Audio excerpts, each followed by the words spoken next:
Jadi Ibu mau jelasin sedikit ya mengenai bimbingan kelompok itu apa.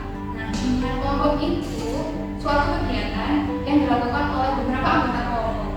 Nah, memanfaatkan dinamika kelompok juga untuk menggali informasi secara akurat. Nah, di sini juga ada 4 asas yang harus teman-teman ketahui. Yang pertama itu asas kerahasiaan, yaitu jadi di sini teman-teman harus menjaga rahasia anggota yang ada di forum ini. Jadi teman-teman nggak boleh menyebarkan informasi di luar forum ini kepada orang lain. Terus yang kedua ada asas keterbukaan.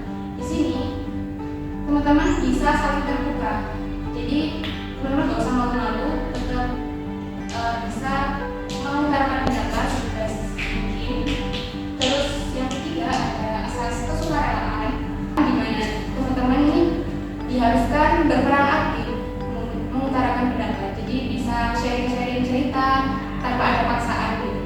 Terus yang terakhir ada asas kenormatifan. Di sini teman-teman bisa menyampaikan pendapat namun tetap mematuhi aturan-aturan atau norma-norma yang berlaku. Apakah kalian paham? Atau mungkin masih ada yang ditanyakan terkait asas-asas yang sudah dijelaskan tadi? Oke. Nah, sebelum memulai bimbingan kelompok ini, alangkah baiknya kita perkenalan dulu gak sih? Boleh. Nah, Ibu ada perkenalan yang seru nih.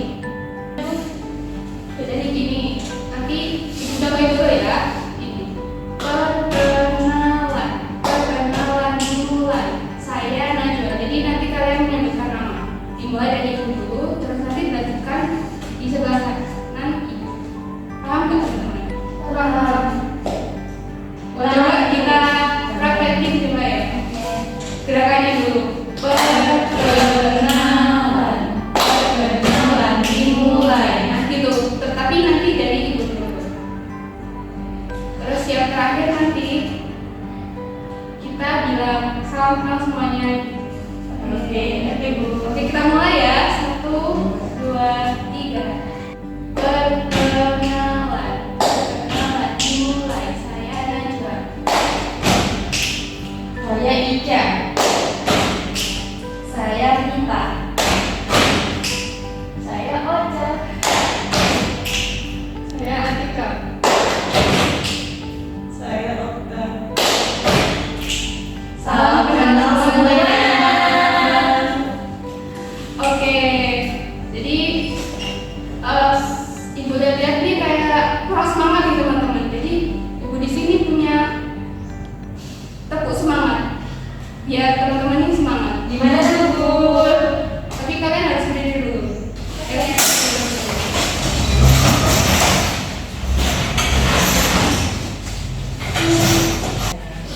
Jadi Ibu ikutkan dulu ya contohnya. Tepuk semangat. Dan ding-ding-ding, dung-dung-dung, dan ding-ding-ding, dung-dung-dung.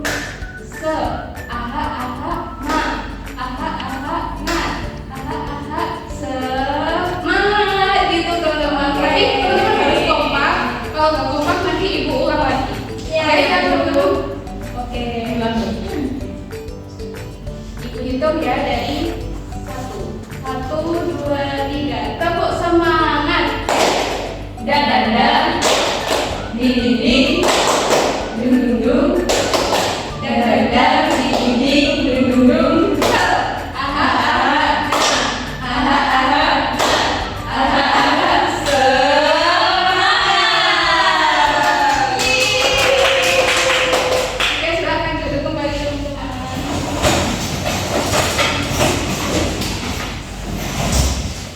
Jadi gimana, seru gak teman-teman setelah tepuk semangat tadi? Oke teman-teman, bagaimana? Kalian sudah siap belum untuk masuk ke tahap selanjutnya dalam bimbingan konseling kelompok? Siap, Bu. Nah, tadi kan Ibu udah menjelaskan 4 asas di dalam bimbingan kelompok itu. Siapa sih yang masih ingat tadi salah satunya? Coba Aku. Iya, Kak Isya. Bimbingan kelompok itu bimbingan yang dilakukan secara kelompok dengan memanfaatkan dinamika kelompok. Iya. Terus asasnya kerahasiaan, keterbukaan, terus Iya.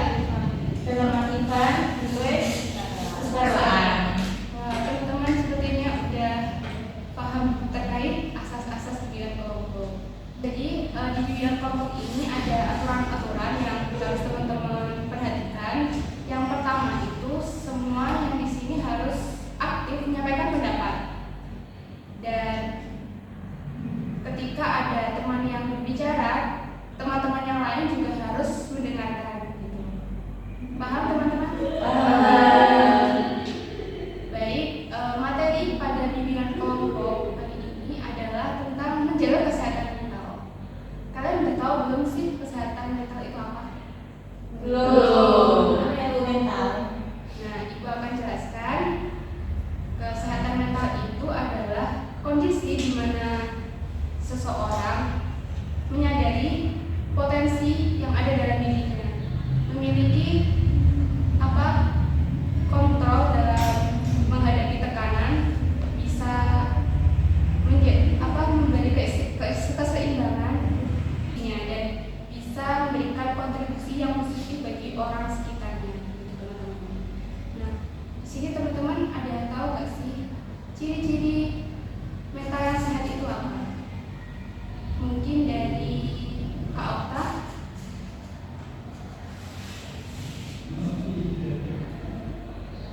Mental yang sehat itu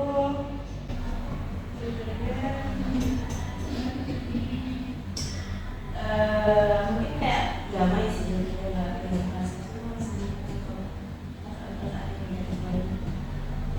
Ya, Kak Ica. Mental yang sehat. Iya. Mungkin orang yang sehat itu merasa lebih bisa percaya diri, tenang, lebih positif vibes, dan bisa menerima keadaan dirinya sendiri. Kalau nggak kita gimana? Ya. Sebenarnya orang yang mental sehat itu pasti tidurnya itu kayak kurang nyenyak kalau enggak kayak memiliki mental itu. Jadi kalau mental sehat itu sepertinya ya tidurnya itu bisa nyenyak, terus melakukan aktivitas apapun itu bisa ya berjalan dengan lancar. Ya. Untuk Atika, menurutku mental sehat itu tenang dalam menghadapi sesuatu. Kak Uca gimana? Mental sehat itu menurut aku orang yang gak gampang overthinking, terus tidurnya selalu teratur dalam hidup saya. Ya, jadi teman-teman di sini sudah cukup memahami tentang apa itu kesehatan mental. Jadi benar dalam kesehatan mental itu di mana seseorang bisa mengatur hidupnya dengan produktif, kegiatan-kegiatan yang positif, tidak terlalu memikirkan tekanan. Jika ada tekanan, dia bisa mengelolanya. Nah, di sini kan teman-teman juga masih sekolah dan pasti juga ada stres, kecemasan tentang tadi. Apa sih gejala-gejalanya yang dialami teman-teman saat mengalami hal itu? Gitu. Mungkin dari Kak Atika, cemas, kalau ada sesuatu ataupun kurang pede. Mungkin dari Kak Caca. Ya sebenarnya kayak cemas, kayak gugup, kayak emang berpikir yang aneh gitu sebenarnya. Untuk Kak Caca.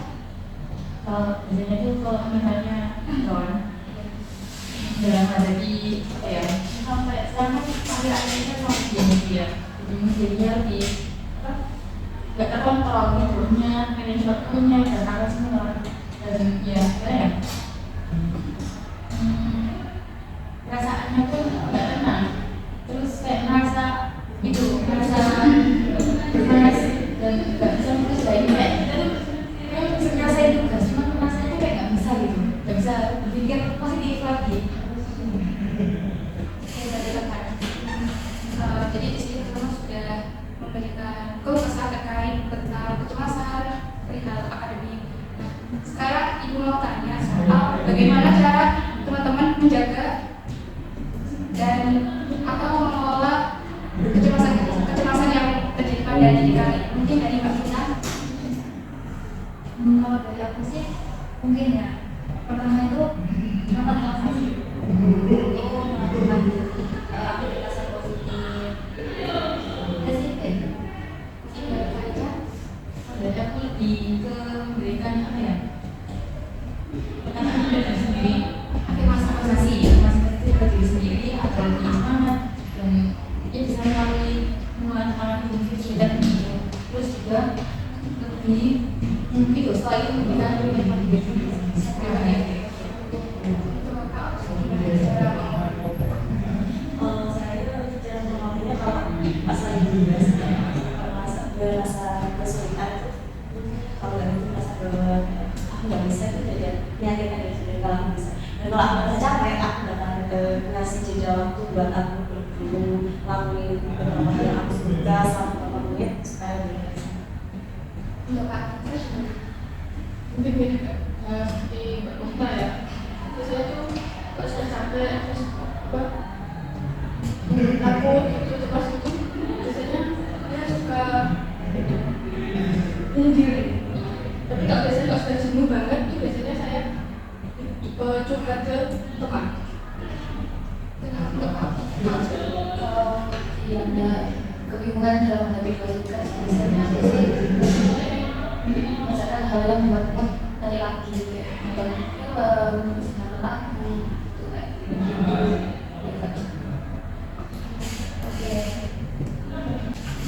Oke teman-teman, kalian semua sudah memberikan pendapat atau cerita-ceritanya masing-masing. Nah, Ibu akan memberi kesimpulan ya dari teman-teman. Bicara ini tadi yang pertama dari Mbak Ica, melakukan afirmasi positif, terus kemudian Mbak Ica melakukan relaksasi, jadi seperti kayak apa namanya meditasi gitu ya, supaya kita tenang dan tidak terlalu gugup dalam menghadapi masalah gitu. Terus untuk Mbak Okta juga tadi bagi kayak waktu jeda jika terlalu jenuh, dan Mbak Atika juga tadi hampir sama, dan Mbak Ocha tadi dengan cara melakukan hal yang disukai seperti menonton film gitu. Nah, itu juga bagus sekali teman-teman. Nah, menurut kalian berarti menjaga kesehatan mental itu penting kan? Dan sekarang Ibu mau bertanya kepada kalian semua mengenai bagaimana perasaan kalian setelah mengikuti bidang workshop. Mulai dari Kak Ocha, mungkin perasaannya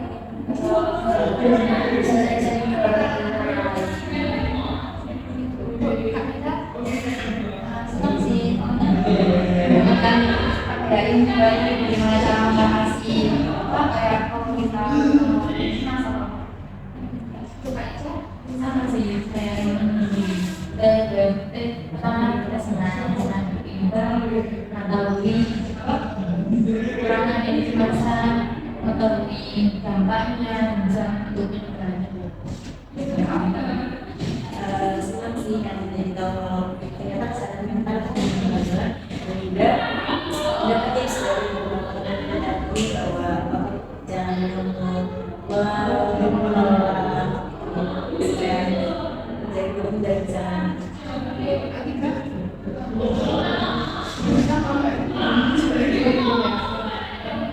Ini kan jadi apa? Ditaruh gitu, tips untuk mengatasi kesehatan kita dan untuk menggunakan itu kita teman-teman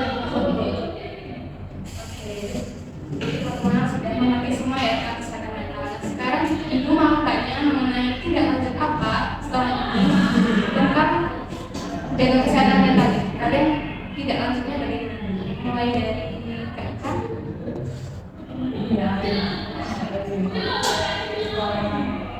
apalagi kemudian saya lebih menjaga kesehatan mental saya dengan cara memberikan aktivitas positif, memberikan pada diri sendiri, bisa apa ya, dengan memberikan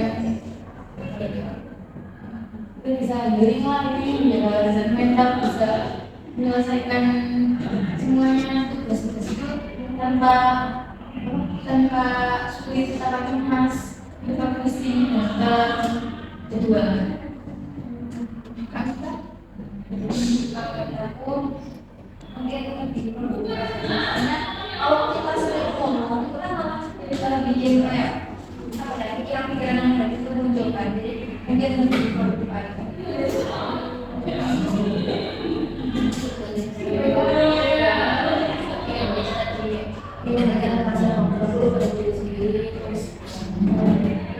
Mau nikah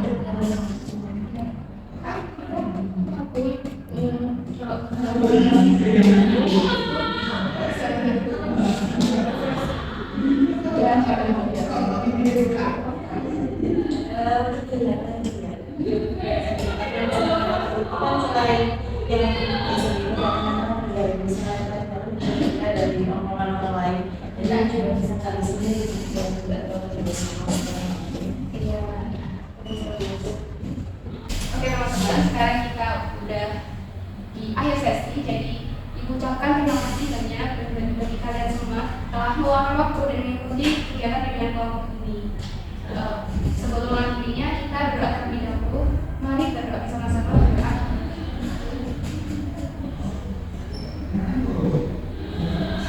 Berdoa selesai, baik Ibu akhiri. Untuk salah kata dan kekurangannya kita berdoa. Wassalamualaikum warahmatullahi wabarakatuh. Waalaikumsalam.